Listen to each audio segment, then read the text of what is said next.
Sir మీ పేరేం పేరు? నా పేరు గాబ్రియల్ అండి. మీది ఏ ఊరు సార్ మీది? మాది కొంతమూరు రాజమండ్రి రూరల్లో కొంతమూరు గ్రామం అండి. సరే, ఇప్పుడు మీకు ఎమ్మెల్యే అభ్యర్థిగా ఎవరున్నారు ఇప్పుడు? తర్వాత మన రూరల్లో ఏమైనా సంక్షేమ పథకాలు ఏమైనా అయినాయా, అవుతున్నాయా, ఏం అవుతున్నాయి, ఇవన్నీ కొద్దిగా వివరంగా చెప్పగలరా? ఓకే అండి. రాజమండ్రి రూరల్ నియోజకవర్గంలో ప్రజెంట్ మనకి ఎమ్మెల్యే అభ్యర్థి చెల్లుబోయిన వేణుగోపాలకృష్ణ గారు. ఆయన మాకు వచ్చి 2-3 నెలలు అవుతుంది. 3 నెలల్లో కూడా ఎంతో అభివృద్ధి చెందుతూ ఉంది రూరల్ ప్రజలు కూడా ఆయన మీద చాలా విశ్వాసం ఉంచుతున్నారు. ఎందువలనంటే వచ్చిన 3 నెలల్లోనే, ఎందుకంటే బుచ్చి చౌదరి గారు 5 సంవత్సరాల నుంచి ఉన్నారు. 5 సంవత్సరాల నుంచి ఉన్న రూరల్ మండలం ఎటువంటి అభివృద్ధికి నోచుకోలేదు. ప్రజలందరూ కూడా చాలా అసంతృప్తితో ఉన్నారు. ఈ వైఎస్సీపీ నగ్గకపోవడం వల్ల, ఇక్కడ టీడీపీ నగ్గడం వల్ల ప్రజలు చాలా ఇబ్బందులు పడుతూ ఉన్నారు.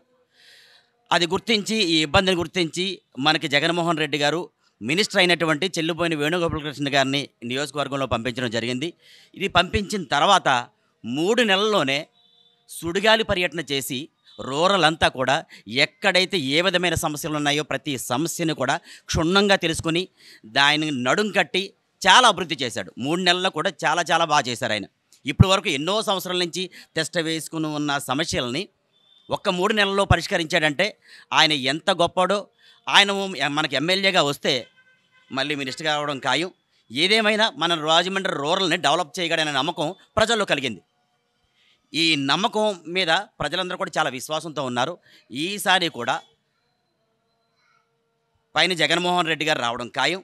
అలాగే ఇక్కడ 2 సార్లు టీడీపీ వచ్చినప్పటికీ టీడీపీ నాయకుల మీద ఎటువంటి నమ్మకం లేదు, ప్రజలకి నమ్మకం కోల్పోయారు.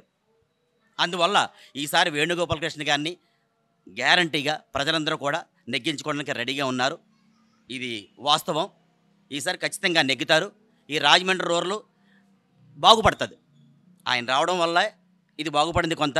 ఆయన మనకి పూర్తిగా ఎమ్మెల్యే అయిన తర్వాత ఈ రాజమండ్రి రూరల్ ఇంకా చాలా డెవలప్ అవుద్ది, చాలా బాగుంటుందని విశ్వాసంతో ప్రజలందరూ కూడా ఉన్నారు. ఈ ప్రజలందరూ కూడా ఆయన్ని నెగ్గించుకోవడానికి చాలా విశ్వాసంతో ఉన్నారు.